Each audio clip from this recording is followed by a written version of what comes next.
మనం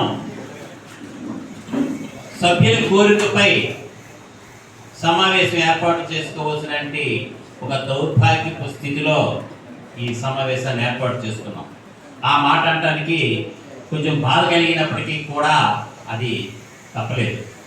ఎందుకంటే 2012వ సంవత్సరంలో రాజమండ్రిలో అఖిల భారత దేవాంగ సమావేశం ఏర్పాటు చేసిన తర్వాత, సభలు ఏర్పాటు చేసిన తర్వాతను మన దేవాంగుల్లో ఒక ఐక్యత కోసం మన రాష్ట్రంలో కూడా ఒక దేవాంగ సంఘం ఉంటే రాష్ట్ర స్థాయిలో మంచిదని ఒక ఆలోచన కొంతమందిలో కలిగిన తర్వాతను 2016 మార్చి నెలలో అప్పటి విజయవాడ దేవాంగ సంక్షేమ సంఘం అధ్యక్షులు గౌరవనీయులు స్వర్గీయ తూతిక అప్పాజీ గారు వారి యొక్క కృషితో ఈ విజయవాడలో ఒక పెద్ద సమావేశాన్ని ఏర్పాటు చేయడం, ఆ సమావేశంలో కొంతమందిని అడ్డా కమిటీగా తీసుకొని వారి ద్వారా వివిధ జిల్లాల్లో 8 ప్రాంతీయ సమావేశాలను ఏర్పాటు చేసి 8 ప్రాంతీయ సమావేశాల్లో మన వాళ్ళందరినీ కూడా ఏకతాటి మీదకి తెచ్చి 2017వ సంవత్సరం ఏప్రిల్ నెల 23వ తేదీని విజయవాడ మహానగరంలో ఒక మహాజన సభ ఏర్పాటు చేసి అందులో కార్యవర్గాన్ని ఎంపిక చేసుకోవడం జరిగింది. తరువాతను అనేక రకాల కార్యక్రమాలు చేసి మొట్టమొదటి వార్షిక సమావేశాన్ని విశాఖపట్నంలో విశ్వప్రియ ఫంక్షన్ హాల్లో చేయడం, చాలా ఘనంగా చేయడం కూడా జరిగింది. ఆ తరువాత అనేక కారణాల వల్ల రెండవ సమావేశం జరిగి కరోనా కోవిడ్ మహమ్మారి కారణంగా కొంతకాలం వచ్చినప్పటికీ 2021వ సంవత్సరం మార్చి నెల 21వ తేదీని విజయవాడలో రెడ్ ఫాక్స్ హోటల్లో ఒక సమావేశాన్ని ఏర్పాటు చేసి ఆ సమావేశంలో ఎజెండా అంశంగా 23/4/2021 సంవత్సరంతో ముగియబోతున్న ఈ కార్యవర్గం స్థానంలో కొత్త కార్యవర్గాన్ని ఎంపిక చేసుకోవడంపై చర్చ అని ఒక విషయం పెడితే, ఆ సమావేశంలో కొంతమంది నాగరాజు గారిని అధ్యక్షుడిగా చేయాలి, నాగరాజు గారిని అధ్యక్షుడిగా చేయాలని చెప్పి చాలా మంది ఆ రోజు అధ్యక్షత వహించినటువంటి అధ్యక్షుల వారిపైన ఒత్తిడి తీసుకురావటం, ఆ సమావేశంలోనే వారిని అధ్యక్షులుగా ప్రకటించమని కోరడం కూడా జరిగిన విషయం చాలా మంది మీలో తెలుసు. ఆ సందర్భంలో వారిని అధ్యక్షులుగా ప్రకటించడం కూడా జరిగింది. ఆ తర్వాతను కార్యవర్గం ఎంపిక చేస్తామంటే నాకు అనుకూలమైన వ్యక్తులతో నేను కార్యవర్గాన్ని ఏర్పాటు చేసుకోవాలని వారే చెప్పడం, ఆ రకంగా వారి కార్యవర్గాన్ని ఏర్పాటు చేసుకోవడం కూడా జరిగింది. అవన్నీ మనం పక్కన పెట్టినా ఈరోజు వారు మరి రాష్ట్ర స్థాయి అధ్యక్ష పదవికి రాజీనామా చేస్తున్నట్లుగా గత కొంతకాలంగా ఆ నోట ఈ నోటే కాదు కదా, వాట్సాప్లో మెసేజ్లు కూడా రావడం జరిగింది. మరి రాష్ట్ర దేవాంగ సంక్షేమ సంఘం ప్రధాన కార్యదర్శి అనే గారు అధ్యక్షుల వారు రాజీనామా నేపథ్యంలో కొత్త అధ్యక్షుని ఎన్నిక కొరకు, కొత్త కార్యవర్గాన్ని ఎంపిక కొరకు ఒక సమావేశాన్ని ఏర్పాటు చేసినట్లుగా, ఏర్పాటు చేయబోతున్నట్లుగా నిన్ననే ఒక మెసేజ్ కూడా పెట్టారు. అంటే రాష్ట్ర అధ్యక్షుల హోదాకి నాగరాజు గారు రాజీనామా చేసినటువంటి విషయం మరి అందరికీ కూడా తెలియజెప్పినట్లుగానే భావిస్తున్నాం. అంతేకాకుండా మరి కోశాధికారి పదవికి శ్రీ ఉప్పు కనకరాజు గారు వారు కూడా వారి యొక్క వ్యక్తిగత కారణాలను చూపిస్తూ రాజీనామా చేస్తున్నట్లుగా ఆయన కూడా ఒక వాట్సాప్లో ఒక ప్రకటన కూడా చేశారు. సో ఇవన్నీ చూస్తే మనం ఇక్కడ సమావేశం ఏర్పాటు చేసుకోవడానికి ఏంటంటే, ఎవరూ లేని కారణంగా, మనకు సమావేశం ఏర్పాటు చేయడానికి ఒక నాయకుడు లేని కారణంగా సభ్యుల కోరిపై కొంతమంది పెద్దలు ఈ సమావేశాన్ని ఏర్పాటు చేశారు. దయచేసి ఇందులో ఎవరిని మనం నిందించవద్దు, ఎవరిని కూడా విమర్శన చేయవద్దు దయచేసండి. ఎందుకంటే రాష్ట్రంలో అనేక కులాల వారు వారి యొక్క కుల సంఘాలను పెట్టుకొని ఆ కుల సంఘాల ద్వారా వాళ్ళ తాలూకా ఉనికిని ప్రభుత్వాల దగ్గర అందరి దగ్గర కూడా చాటి చెప్పుకుంటున్నారు, వారికి కావాల్సినవి సంపాదించుకుంటున్నారు. మనం ఏ కులం అని ప్రత్యేకంగా మనం విమర్శ చేయవద్దండి దయచేసి. కానీ అందరికంటే సంఖ్యాబలంగా ఎక్కువ ఉన్నటువంటి కుల సంఘం అయినప్పటికీ కూడా మనం రాష్ట్ర స్థాయిలో ఏ విధమైన గుర్తింపు లేకుండా పోయాం. ఈరోజు గడచిన ఎన్నికల్లో మన వాళ్ళు చాలా మంది ఏవో వాట్సాప్ ద్వారా ప్రకటనలు చేశారు, కానీ దానికి అడిగే నాయకుడు ఎవరు, నాదులు ఎవరు? ఈ అధికార పక్షం వాళ్ళని ప్రతిపక్షం వారి దగ్గర అయితే మనకి కావలసినటువంటి కోరికలు ఏమిటి, మన వినతి పత్రం ద్వారా మనం తెలియజేసే పరిస్థితుల్లో కూడా మనం లేకపోయాం. మీ అందరికీ తెలియదు కాదు, అడిగితే కానీ అమ్మాయినా అన్నం పెట్టదు. మనం ఎవరైనా అడిగాము, ఎవరికైనా కనీసం మనం అడగలేకపోయాం. సో ఇటువంటి పరిస్థితిలో ఎన్నికలు వచ్చాయి, వెళ్ళిపోయాయి.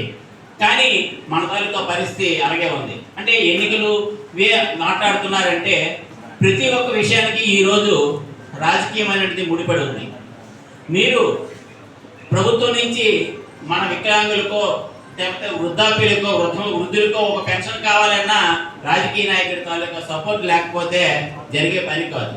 ప్రతి ఒక్కదానికి కూడా ఈ రాజకీయాలు అనేటివి ప్రధానంగా ముడిపడి ఉన్నాయి. అది కూడా ఈ రాజకీయంగా మనం ఎదుగుదల కూడా ఒక ప్రధానమైన సమస్యే. ఎందుకంటే రాజకీయంగా మనం అంతవరకు నిలదొక్కుకోగలమనేది పక్కన పెట్టినప్పటికీ కూడా ప్రతిదీ కూడా రాజకీయంతో ముడిపడి ఉంది. చాలా మంది ఇప్పుడు మన సభ్యులు చెప్పారు, మనం ఒక ముందుకెళ్తే వెనక్కి లాగుతున్న వాళ్ళకు, దీనికి మనలో ఒక ఐక్యమత్యత లేకపోవటమే ప్రధానమైన కారణం. ఎదగకపోవడం అనేది కాదు, చేసేటి వాడిని చేయనివ్వండి, వాళ్ళు ఏ రకంగా చేస్తారో కూడా చేయనివ్వండి. 2021 మార్చి 21వ తేదీన అధ్యక్షుడిగా ఎన్నిక చేసుకున్న తర్వాతను వారు ఈ రోజు వరకు ఏ కార్యక్రమాలు చేస్తారో అని వాళ్ళు కూడా మనం వేచి చూసాం. ఏంటి గతంలో ఉండేటి కమిటీ వాళ్ళు ఎన్ని రకాల కార్యక్రమాలు చేశారు అనేది అందరికీ తెలుసు. కానీ తర్వాత వచ్చిన చేయలేకపోయినప్పుడు కూడా మనం వాళ్ళని విమర్శించవద్దు, వాళ్ళు ఈ రోజు వరకు చేయలేదు. కానీ ఇక పోయే రోజుల్లో చేసేటువంటి వాళ్ళని మనం ఎన్నుకోవాల్సినటువంటి బాధ్యత అయితే ఉంది. ఈరోజు మరి అధ్యక్షుల వారు రాజీనామా చేసినటువంటి విషయాన్ని వారే స్వయంగా ఒక సమావేశాన్ని ఏర్పాటు చేసి నూతనంగా కార్యవర్గాన్ని ఎన్నుకోండి అని ప్రకటన చేసి ఉన్నట్లయితే అది చాలా మంచి వాతావరణంలో మన సంఘాన్ని నడిపించడానికి అవకాశం ఉండేది.